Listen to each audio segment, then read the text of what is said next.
biasa dipanggil Cleo.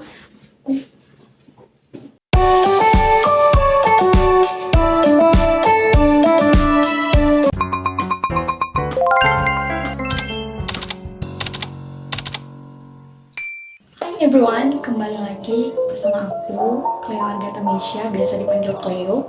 Aku mahasiswa jurusan akuntansi di Fakultas Ekonomi Bisnis Universitas Bengkulu. Di tugas kedua aku ini, aku akan membahas dan menjelaskan sedikit mengenai siklus akuntansi.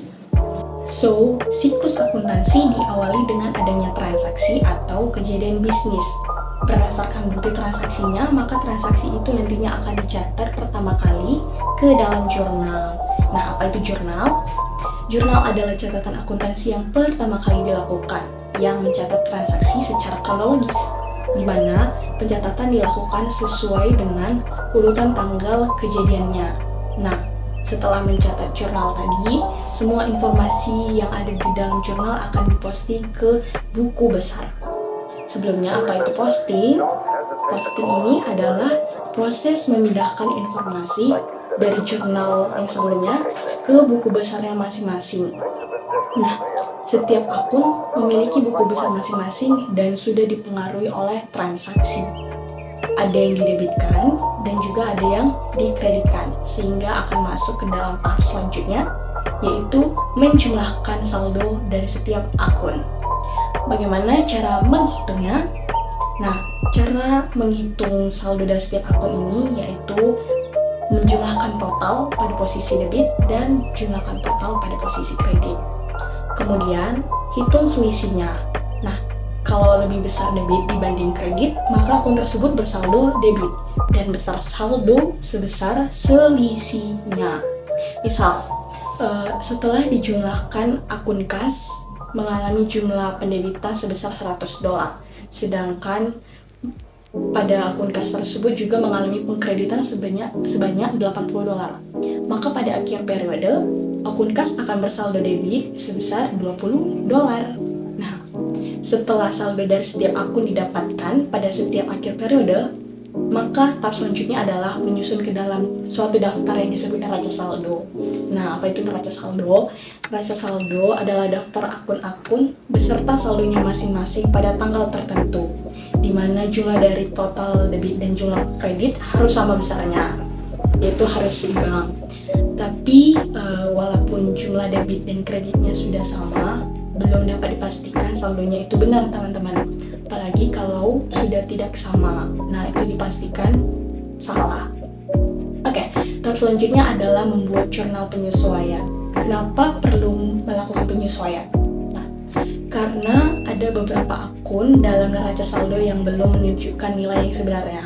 Maka dari itu diperlukan melakukan penyesuaian. Nah, kemudian informasi di dalam jurnal penyesuaian tadi akan diposting kembali ke dalam buku besar. Nah, nantinya akan ada akun yang terupdate dan juga ada akun yang baru muncul yang berasal dari jurnal penyesuaian tadi. Nah, maka kita akan menghitung lagi saldo dari setiap akun.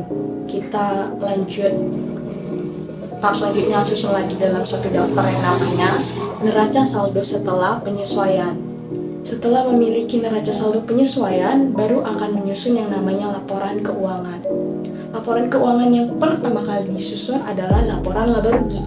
Dari laporan laba rugi ini, kita akan memperoleh informasi apakah suatu perusahaan itu nantinya memperoleh laba atau perusahaan itu akan mengalami rugi.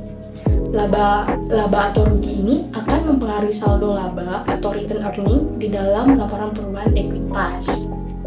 Maka setelah laporan laba rugi dibuat, baru nantinya tahap selanjutnya kita akan menyusun laporan perubahan ekuitas. Kenapa laporan perubahan ekuitas baru disusun setelah laporan laba rugi?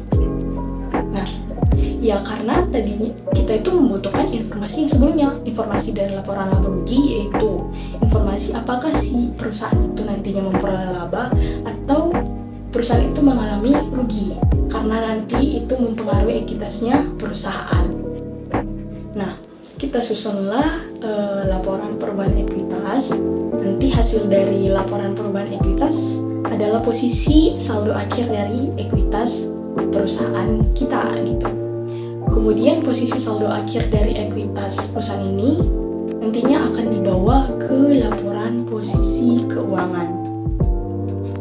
Setelah itu baru kita menyusun laporan arus kas, kemudian dilengkapi dengan catatan atas laporan keuangan. Nah, tidak hanya sampai di situ saja teman-teman, tetapi akan ada tahap kelanjutannya. Kemudian itu yaitu pada akhir periode kita membuat jurnal penutup untuk menutup akun-akun nominal, sehingga akun nominal bersaldo 0. Nah, apa saja akun-akun nominal? Akun nominal itu adalah pendapatan, beban, dan juga dividen.